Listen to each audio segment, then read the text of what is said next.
Hi, thanks for stopping by to watch me, Leah, cook kosher. And today I'm going to show you how to make the 7-layer cake.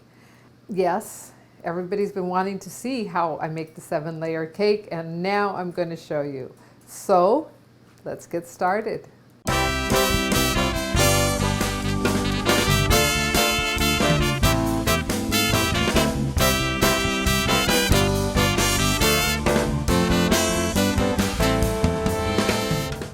I've taken the layer I think is the most flat, and I am going to, with the back of my knife, this is a block of margarine. I'm taking my knife and I am going to go off the edge of the counter and make an indentation that tells me that's half. Then I'm going to do it again. I'm going to quarter it. Now, I'm working with the back of the knife. You have to be careful you don't go, all right? So, I'm going to turn it around. The reason I'm turning it around, my knife's not long enough, and I really want to get the nice clean line, so I need to be off the counter a bit. I'm not going all the way through. I'm just making an indentation. I am going to make this 12s. You could make it 16s.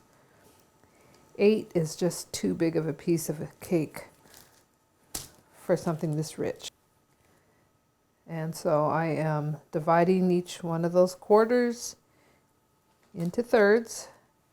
So we're going to have 12 wedges. And again, we're making our top layer, and it is covered with caramel.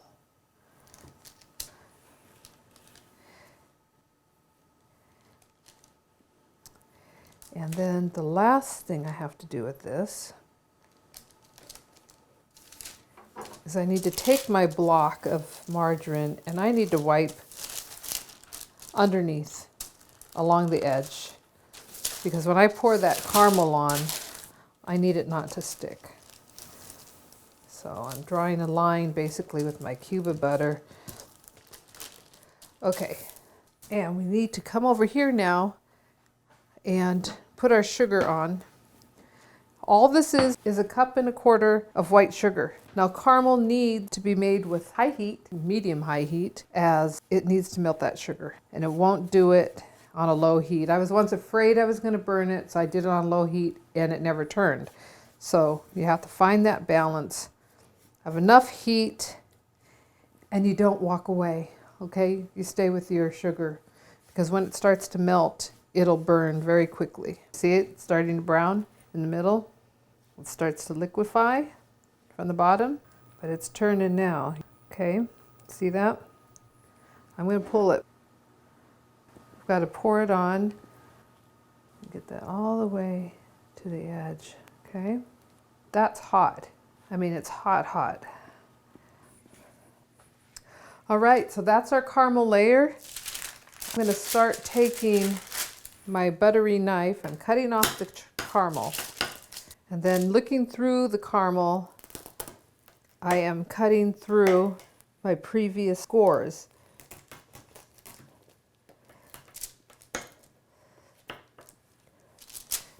And you have to work kind of fast because the caramel sets up.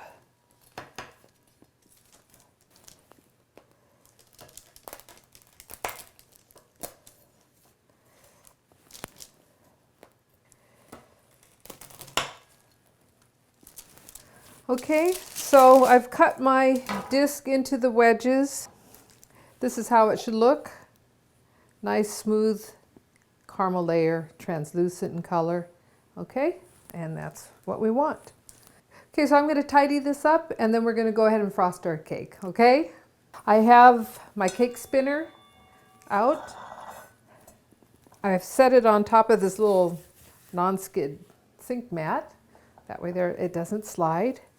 And I'm going to take one of my rounds and put it right in the middle. I've put my buttercream that we made earlier back into the mixing bowl, and I beat it so that the consistency is a little bit easier to spread. So I'm going to take one big blob and I am going to spread it on there. Now, when you frost, you're pushing, I'm going to do it towards you if I can. You're pushing the frosting. You're not on the cake itself. That's when you get a lot of crumbs. If you smear it and put the spatula and you start ripping up the cake layer. So you just push the frosting all the way around. It doesn't have to be perfectly even. I'm using my offset spatula again. So try to feel that that cake is level. You know, the sponge might be a little bit uneven, so you just patch it in with frosting. You're going to add another layer. Again. So you notice I'm not dragging the spatula across. I am kind of doing a little back and forth motion to get that frosting to move across the cake without ripping it up.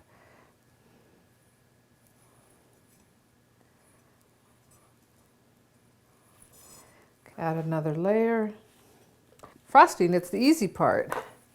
Making all these components is what takes so much time. Seeing a little bit of flecks in my buttercream of chocolate chips, but you know what? That's not going to hurt anything.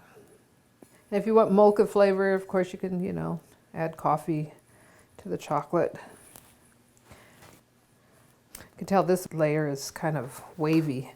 But I can just sort of patch that up with frosting.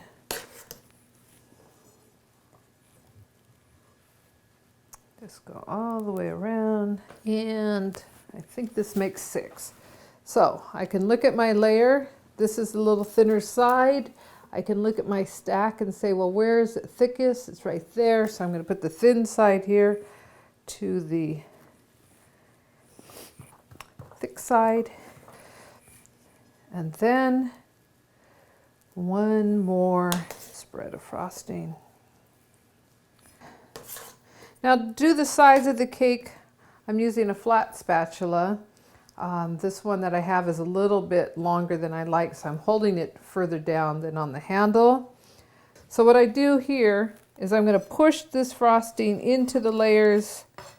And again, I'm doing this little back and forth kind of motion. I'm not worried about every inch being covered. I am just simply pushing that frosting and pushing it into the cake. I'm using quite a bit of leverage. If you notice how much the spatula bends when I'm pressing on it. You always start away from the part that you've just done and you push to it. And then you just drag that frosting around. I'm not putting a terribly thick coating on here because the truth is this is already very rich. I'm going to take the side of my spatula and sort of level that out, smoothing it as I go.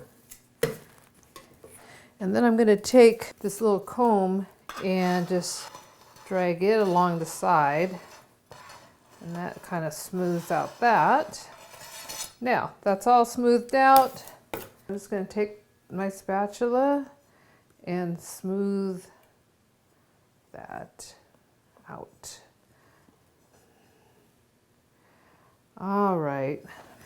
I think that at this point I'm going to transfer the cake to my cake plate. I'm going to put a dollop of frosting in the middle. That just helps hold the cake. Wipe off the frosting, and then I'm going to lift my cake up off, carry it over, get my spatula out of the way, and drop that. Looks pretty centered. So I have a pastry bag, tip, let's drop that in there, and I am crossing my fingers I have enough frosting to do what I want to do. And of course I've folded back my little cuff so I don't get it all over the edge. And just fill that up.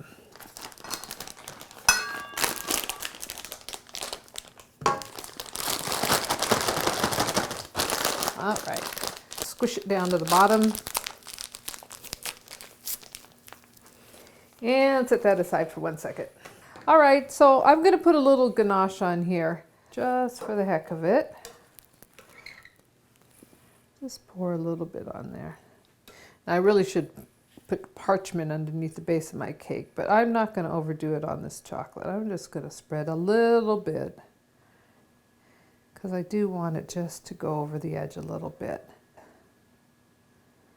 So I'm just kind of pushing it over the edge just slightly. So really, I'm just looking for a little bit. And with ganache, you don't want to keep going back and forth over it, because if you do that, you'll lose the shine. Now, I am going to pipe a little border around the bottom. And if it rolls over the border, I'm okay with that.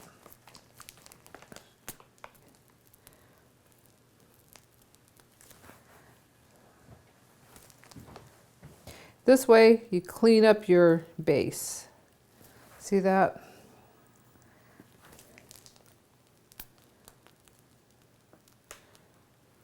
I'm using an open star tip.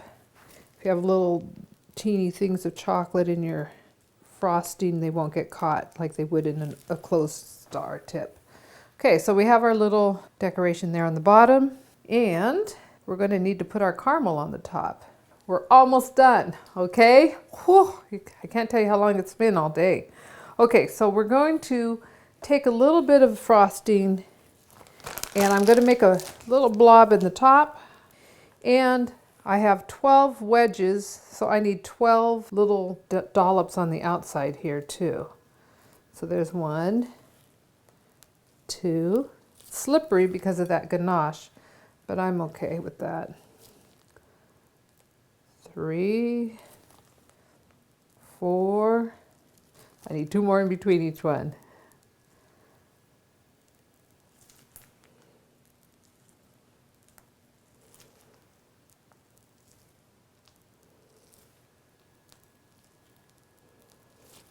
Now, I'm going to bring back my little caramel wedges, and I am going to take a piece of the caramel top. This is actually our 7th layer, and I am going to line the edge up, place this down, and because of that dollop of chocolate, it's at an angle. See? It's at an angle. So let me go ahead and do a few more. Line it up at the edge, at an angle.